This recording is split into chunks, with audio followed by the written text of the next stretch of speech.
Hi there. I hope that you're doing well.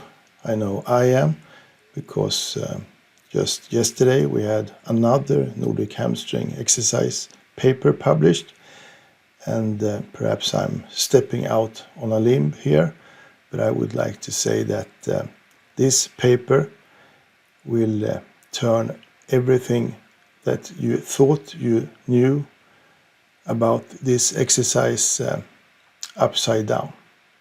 So I hope that you will enjoy the video.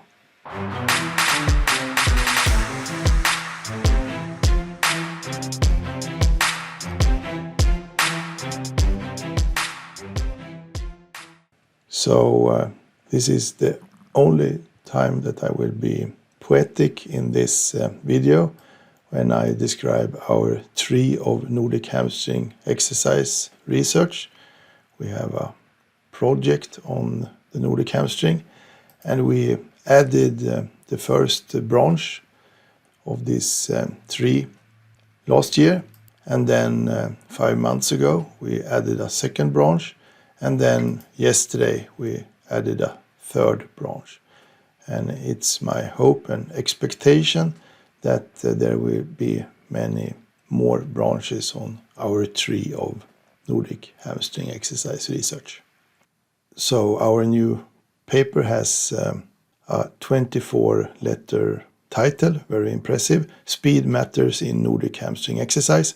Higher peak knee flexor force during fast stretch shortening variant compared to standard slow eccentric execution in elite athletes. And it was published July 7th, 2023.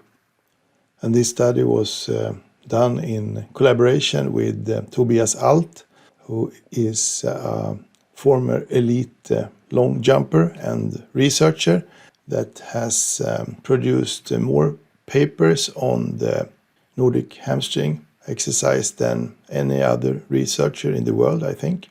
And I have dubbed him Dr. NHE, and that's a tribute to Dr. Squat, Fred Hatfield, who was the man who broke the world record barrier when he squatted more than 1,000 pounds, 1,008 pounds to be precise, back in 1986. And Fred Hatfield, he had a PhD in sports science, so he was called Dr. Squat. And I would like to call Tobias Dr. NHE. And then the third author of this paper is Håkan Andersson, who is a Swedish elite sprint coach that has decades of experience. So it was, as usual, very nice to collaborate with Håkan.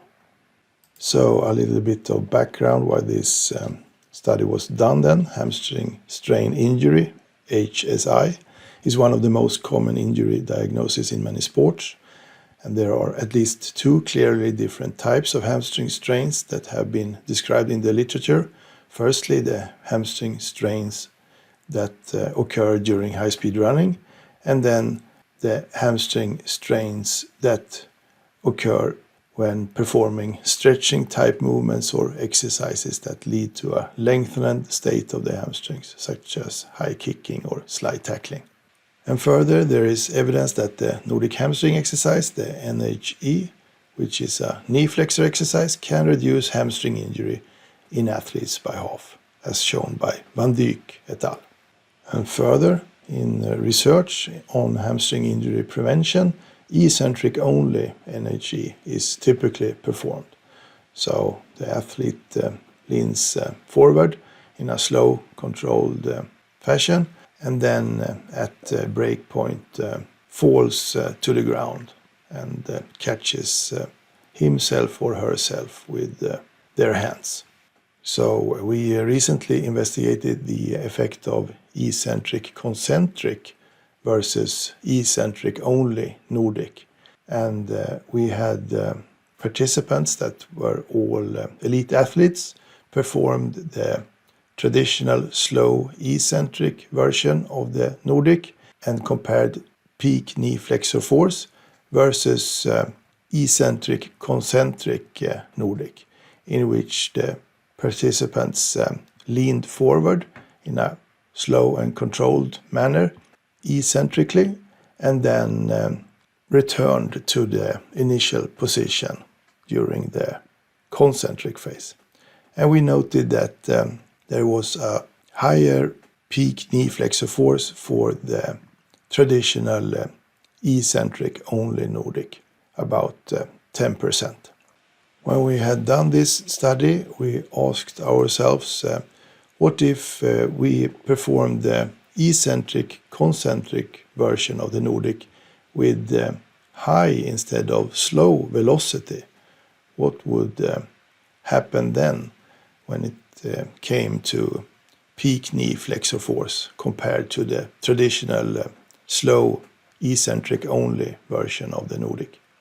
So we put together a follow-up Nordic study, and in this study we wanted to investigate a fast stretch shortening type of Nordic compared with a slow standard eccentric only Nordic. And our hypothesis was that P knee flexor force would be greater for the fast stretch shortening type Nordic compared to the standard slow eccentric only Nordic. So this table describes the characteristics of the participants for this study. There were 22 participants, but one participant was excluded because during testing this participant experienced calf cramps. So they were all elite athletes competing at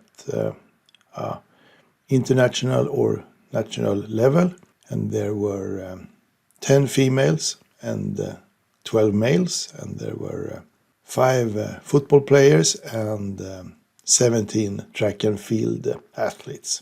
And they were all very well trained and experienced with the Nordic hamstring exercise. This was an inclusion criteria. So let's have a look at the methods of this study. This figure illustrates the test setup for the participants, in which they performed maximal trials of slow eccentric Nordics and fast stretch shortening type Nordics. And we collected peak knee flexor force using a load cell that was attached at the ankle of the participants. And then we used a linear encoder to record the point at which peak knee flexor force occurred, as well as eccentric average velocity during the different NHEs. And then lastly, we used an electronic goniometer that was affixed to the knee to measure the extent of flexion during the different variations of Nordics. But unfortunately, when it comes to the knee range of motion data, it was not possible to retrieve this information for any of the NHE tests due to technical problems with the electronic goniometer. So let's have a closer look at the Nordic hamstring device. It consisted of a box that I have done myself, and then there was this shin pad that Tobias Alt provided us with. So that's something that we are very grateful of. This particular shin pad allows for the patella to be free, and this is important when we're testing very well trained athletes that are able to more or less perform a full range Nordic. Then the patella tend to become compressed, at the end of range of motion if we're not able to use a shin pad like this that allows for the patella to be free. And then we have this T-type attachment that looks very smart, I would like to say. And it consists of a threaded rod that is connected in series with the force sensor that you can see here, the force cell. And even though it looks pretty nice, it's actually handmade by myself. So this is a drawing that I made for a T-type attachment for the Nordic hamstring box, where I figured that the participants would put their feet like so, here, and then there would be a long threaded rod that would be connected in series with a force cell, and then the whole device would be attached like so to the Nordic hamstring box. So I went to the hardware store and bought this stuff, and then the final product worked pretty well, I would say. So it's all handmade stuff in this study. So to recapitulate the test setup of this study, we had a linear encoder that was attached via a strap to the participants' hips, and we used this encoder to record the point at which P knee flexor force occurred, and we also measured eccentric average velocity during the different NHEs using the encoder. And then we had a load cell attached to the ankle of the participants, and this load cell assessed peak knee flexor force during the different NHEs.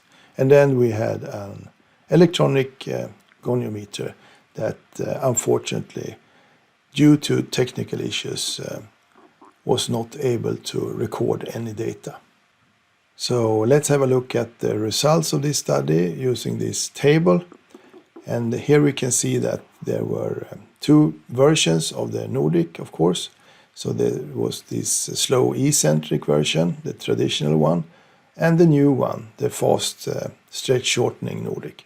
And we can see here that when it comes to peak knee flexor force, this force was significantly higher for the stretch shortening Nordic, 822 Newton, compared to 726 Newtons for the eccentric only Nordic. And then at what distance peak force occurred during the different Nordics, this was also statistically significant. So the depth of the eccentric Nordic was 54 centimeters, and the depth of the stretch shortening type Nordic was 41.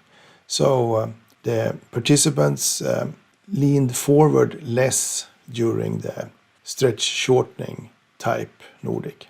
And then when it comes to eccentric average velocity for the different NHE versions, we can see that the velocity was more than 3 times higher for the stretch shortening type than the eccentric type. So 0.12 meters per second for the eccentric version, and 0.38 meters per second for the stretch shortening type Nordic. So I believe these results have great news value and are highly interesting, because in the literature on the Nordic hamstring exercise, it has always been said that the Nordic hamstring exercise is an eccentric exercise, and it should be performed this way in a supramaximal manner, because only then maximal force can be reached. And in this study we show that when we performed a fast eccentric concentric stretch shortening type Nordic, the knee flexor force becomes even greater. So apparently the Nordic hamstring exercise does not necessarily have to be performed eccentrically only. So let's have a look at more results from this study. This figure illustrates the varying capacity of two different participants to utilize the stretch shortening cycle to enhance muscle performance. So this axis represents knee flexor force and this axis represents time. And we have participant 1 who is black solid and dotted lines. And if we have a look at this participant, we can see that the black solid line represents the stretch shortening type Nordic hamstring, and the dotted line represents the eccentric version. And this participant is able to utilize the stretch shortening cycle clearly because this participant achieved twice as much knee flexor force during the stretch shortening version compared to the eccentric version. Whereas for the other participant, participant 2, orange solid and dotted lines, the knee flexor force was unchanged between Nordic variations. So this participant was not able to utilize the stretch shortening cycle to enhance muscle performance. And further, let's have a look at the correlations between stretch shortening type Nordic depth and eccentric velocity and peak force. So let's have a look firstly at the scatter plot to the left. It shows the correlation between Nordic hamstring depth or forward distance achieved at peak force versus peak knee flexor force. And the correlation between these two variables were strong and significant with an R of 0.80 and a coefficient of determination of 0.64. So this means that peak force can be explained by 64% by the Nordic hamstring depth, the forward distance achieved at peak force. So the more depth, the more peak force. And then if we have a look at the panel to the right, which is a scatter plot that illustrates the correlation between peak knee flexor force and eccentric average velocity during the stretch shortening type Nordic. And here we can see that there existed a moderately strong significant correlation between these two variables with an R of 0.67. And the coefficient of determination, the R2, was 0.45, which can be interpreted as peak knee flexor force is explained by some 45% of the eccentric average velocity. So if the eccentric average velocity is higher, this will predict a higher peak knee flexor force for the participants. And then finally some more results that illustrates the importance of acceleration and deceleration during the stretch shortening type Nordic. So this chart has a primary axis in which peak knee flexor force is shown and a secondary axis representing hip forward and backward velocity. And it illustrates the change of velocity when it comes to acceleration and deceleration during the stretch shortening type Nordic and its relation to peak knee flexor force for two of the participants.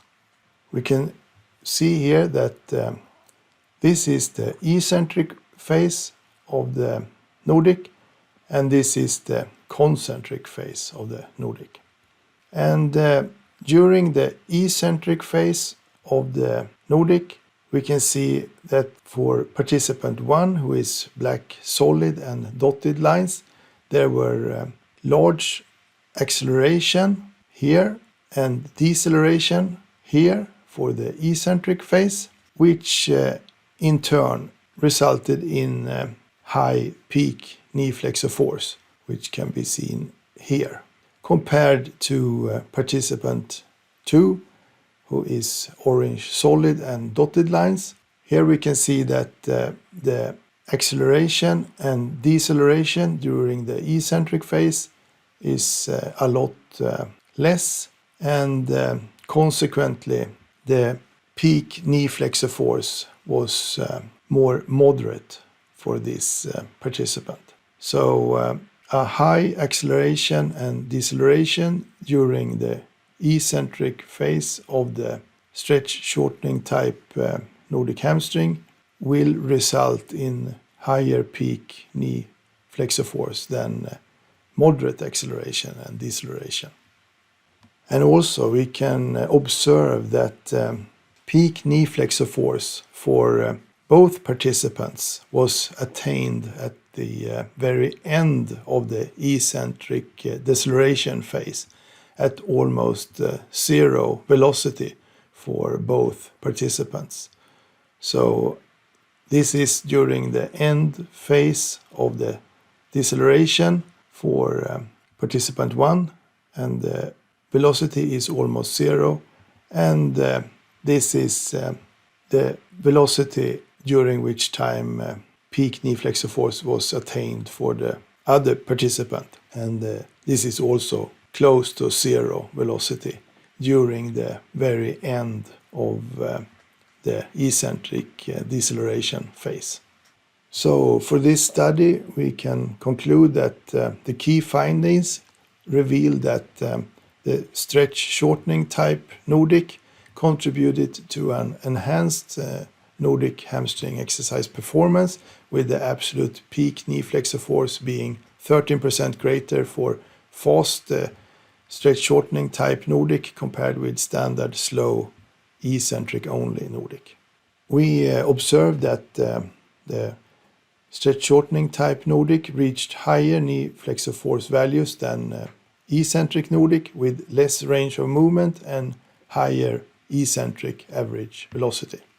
And finally, the fast stretch shortening type Nordic could therefore be an interesting alternative to the standard slow eccentric only Nordic, as it may offer potential advantages for sprint performance as well as hamstring injury prevention and rehabilitation. So this was a presentation of our new paper on the Nordic hamstring exercise. I hope that you enjoyed the video, and talk to you soon. Bye bye.